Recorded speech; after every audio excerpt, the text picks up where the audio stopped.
hein, 13 ans, plus 10 ans, ça fait 23 ans.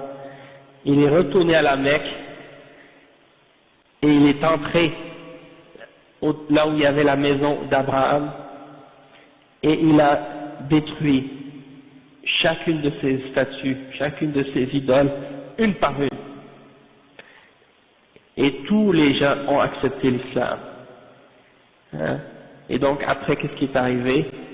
C'est que le prophète Mohammed sallallahu alayhi wa sallam, il est mort, mais les compagnons du prophète ont continué le message, ont continué la mission. Et là, l'islam a commencé à se répandre partout, en Palestine, en Iran, hein, en Afrique, en Europe, partout. En moins de 100 ans, l'islam avait déjà atteint de la Chine jusqu'à l'Espagne. Et donc c'est comme ça que cette religion-là s'est répandue en peu de temps à travers le monde. Des gens de toutes les races, de toutes les couleurs, de toutes les origines, de toutes les langues, de toutes les cultures, de toutes les traditions sont entrés dans cette religion. Et depuis jusqu'à aujourd'hui. Hein? Donc c'est pour montrer que c'est un message universel, un message pour tous les peuples. Hein? Et donc ça c'est la foi en les messagers. Et ensuite il y a la foi en les livres. Il faut croire en tous les livres que Dieu a envoyés. La Torah qui a été donnée à Moïse, l'Évangile qui a été donné à Jésus et le Coran qui a été donné à Mohammed sallallahu alayhi wa sallam. Et il y a des prophètes que Dieu nous a parlé dans le livre et il y a d'autres prophètes qui ont existé dont il ne nous a pas parlé. Mais on croit en tous les livres que Dieu a révélés. Hein? Et le dernier d'entre ces livres-là, c'est le Coran, et c'est celui-là qu'il faut suivre plus particulièrement, puisque c'est la dernière révélation.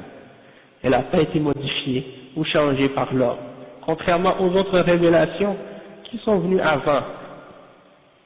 Mais même si elles n'étaient pas falsifiées, et même si elles n'avaient pas été changées par l'homme, eh bien, elles n'auraient plus d'autorité aujourd'hui, car c'est le Coran qui doit être suivi seulement, et non pas les autres livres par la suite. Et c'est pour ça que le prophète Mohammed sallallahu alayhi wa sallam a dit, lorsqu'il a vu un de ses compagnons avec une page de la Bible, il lui a dit: oh mon compagnon Omar, même si Moïse était vivant aujourd'hui, il n'aurait pas d'autre choix que de me suivre. Parce que chaque prophète a sa période, et un prophète ne peut pas être suivi lorsque sa période est terminée. D'accord? Donc ça c'est important. Et ensuite il y a la foi en les anges. Il faut croire aux anges de Dieu. Okay? Dieu a créé des êtres, et c'est des anges. Il nous a créé de lumière. Et ces anges-là sont des êtres qui sont créés sur l'obéissance. Ils ne peuvent que suivre l'ordre de Dieu et obéir. Ils n'ont pas d'autre choix. C'est comme ça que Dieu les a créés. Et contrairement à ce que certains s'imaginent, le diable ne fait pas partie des anges. Il y en a beaucoup de gens qui pensent que le diable c'est un ange qui est déchu, ou qui est chuté, hein, mais c'est pas ça en fait. Il était parmi les anges, mais il n'est pas un ange. Il fait partie d'une autre créature de Dieu qu'on appelle les djinns. Et ce sont des créatures qui vivent parallèlement avec les êtres humains sur la terre. Ils sont invisibles, on ne peut pas les voir, mais ils existent. Il y en a des bons, il y en a des mauvais parmi eux. Il y en a des croyants, il y en a des non-croyants parmi eux. Et ils sont comme nous dans le sens qu'ils ont une liberté de choix entre le bien et le mal. Dieu les a créés comme ça. Et donc, certains d'entre eux peuvent accepter la vérité et d'autres rejeter la vérité. Et ceux qui sont mauvais, ce sont eux qui font partie en fait des diables, ceux qu'on appelle les diables.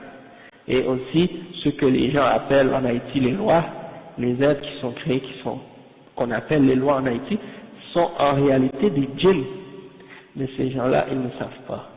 Parce que les Haïtiens ne savent pas la réalité de ce monde-là.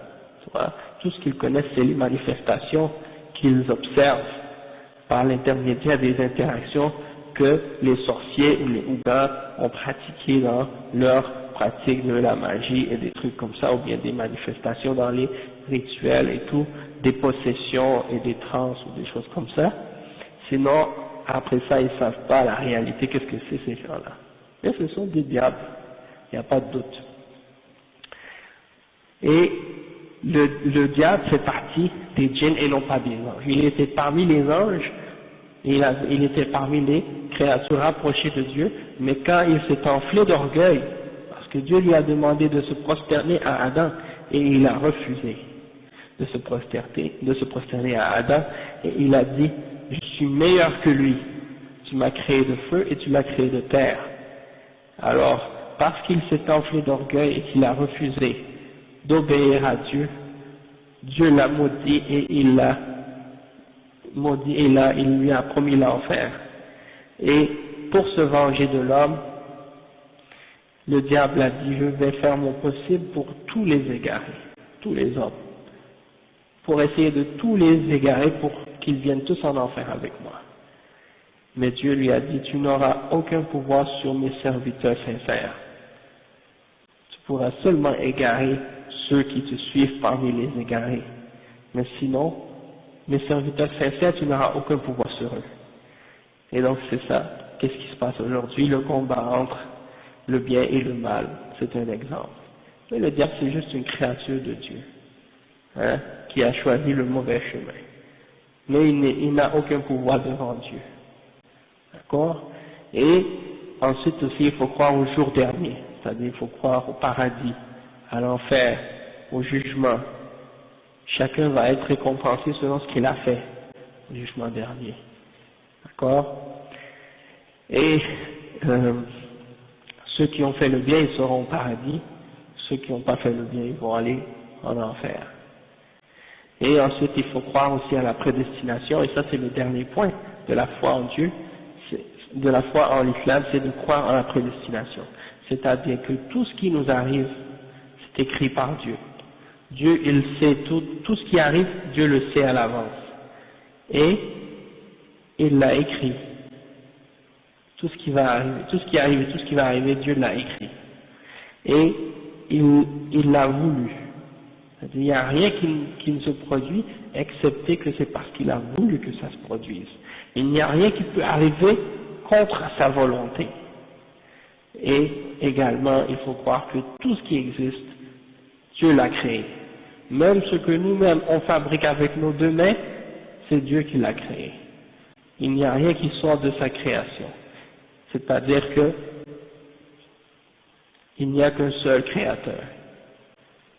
Hein? Même si quelque chose nous semble mauvais, on ne croit pas comme certains qui disent il y a un Dieu pour le bien, un Dieu pour le mal, un créateur du bien, un créateur du mal. Non, il n'y a qu'un seul créateur. Et tout ce qu'il a créé, est bon. Parce qu'il y a dedans une sagesse. Et même si ça peut nous paraître mal, dans certaines choses qu'il a créées, on voit qu'il y a du mal, mais il a créé ce mal dans cette chose pour une sagesse, dans le but de nous tester, dans le but de voir qui va choisir le droit chemin, qui va choisir l'égarement. Hein? Donc c'est les principes et les points reliés à la prédestination et à la foi en la prédestination. Ça c'est un résumé de la croyance musulmane, de la croyance islamique. Ensuite, une fois que tu as cru en ça, donc on dit que tu es un croyant. Par la suite, tu dois commencer maintenant à respecter les principes de la religion, c'est-à-dire de faire les 5 prières par jour. Dieu nous a commandé de faire 5 prières par jour à différents moments de la journée. Et ces prières-là, c'est pas quelque chose de difficile, c'est pas quelque chose qui est très dur à le faire parce que c'est des prières qui sont très courtes. Maximum en général, ça ne dure pas plus que 15 minutes chaque. Bien entendu, c'est le minimum. Si tu veux faire plus, tu es capable de faire plus, tu peux, selon ta capacité. Mais le minimum, c'est ça. C'est pour rester toujours conscient et en rappel de se rappeler de Dieu, notre Créateur, et pourquoi on a été créé, et pourquoi on existe. Ensuite, il y a une autre adoration qu'on doit faire, c'est la zakat. C'est-à-dire qu'on donne une proportion de notre argent pour les pauvres, une fois par année. Mais ça, c'est pour les pauvres, c'est-à-dire ceux qui ont les moyens, ils donnent aux pauvres. Celui qui est pauvre, lui, il n'a rien à donner parce qu'il n'a pas les moyens. D'accord? Et ensuite, il y a aussi le jeûne du Ramadan. Wa alaykoum salam wa rahmatullah. Ça, c'est-à-dire que celui qui est en bonne santé et qui est capable, il n'a pas de problème de santé qui l'empêche de jeûner, il jeûne pendant 30 jours, du lever du soleil au coucher du soleil.